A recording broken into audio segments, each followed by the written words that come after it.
tell us a bit more about this. So it's not... These people. So let's talk about the thumbs up. So there's the conventional, brilliant. That's but right, also yes. it can be Great.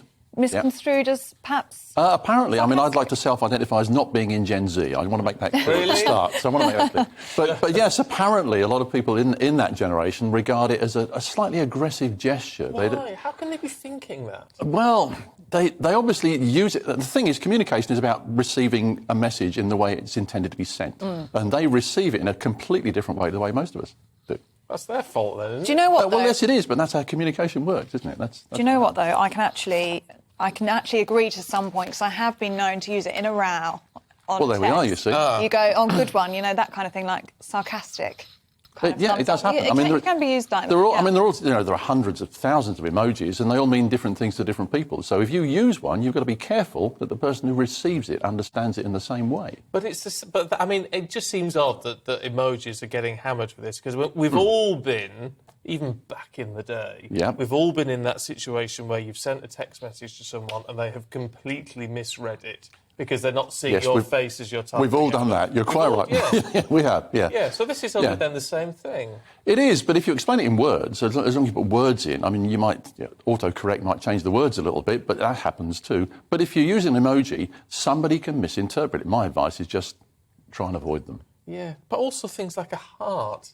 Well, a heart, yeah, I mean, even a heart apparently can be misinterpreted. You know, does it mean that you're really in love with this person, or does it mean you just like their message, or is it like a little X at the end of a message on a card? We don't really know. Or what colour hearts you say. That's important too. Yes, and you've got to be careful about sending some types of vegetable symbol as well. Oh, well, yes, they can be slightly... We can't talk about that. Yeah, well, no. Well, this all stems from an original Reddit post, doesn't it? From a Gen Z person who says they're quite unsettled with the use of a thumbs up because they find it quite short or perhaps even passive-aggressive.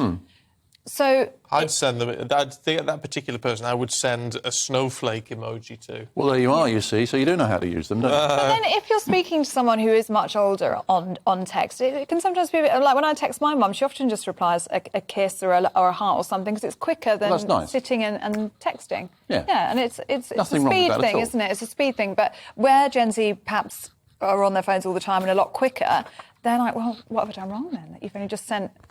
a quick emoji rather than a few... Well, that's true, but they're sending them with what's in their head. So they know what they mean by it, but if they're sending it to somebody who doesn't, that's where the problem is. So it's all about decent communication. It's exactly that. That's exactly what it is. Does the same person understand what they're receiving as what you're sending? So how do we balance that out? Because this would then seem to be a generational thing. Yeah. It is, pretty much. So how then do we balance that out? Well, I would say if you're communicating with somebody who's the same generation, demographic, you're OK. But if you're talking to your kids or grandkids or something, you've got to be careful. Right. Yeah. So just use actual words. Yes. But it is interesting, isn't it, as technology progresses, it's how different demographics communicate, isn't it? And it's just maybe something to be aware of. But very, very interesting. Interesting, but slightly... I want to rant about it. Go on. Is that maybe... But I just want to say, what's wrong with these people, Gen Zs? I know. Just, getting upset 'cause someone sent you a thumbs up. Well... Get a grip. Alan, one last question for you. What is the most popular emoji? Do we know? Most popular emoji, it depends what generation you mean, but actually with my generation, it is the thumbs up. It is the emoji. thumbs up. That's the end of the conversation. Thanks very much.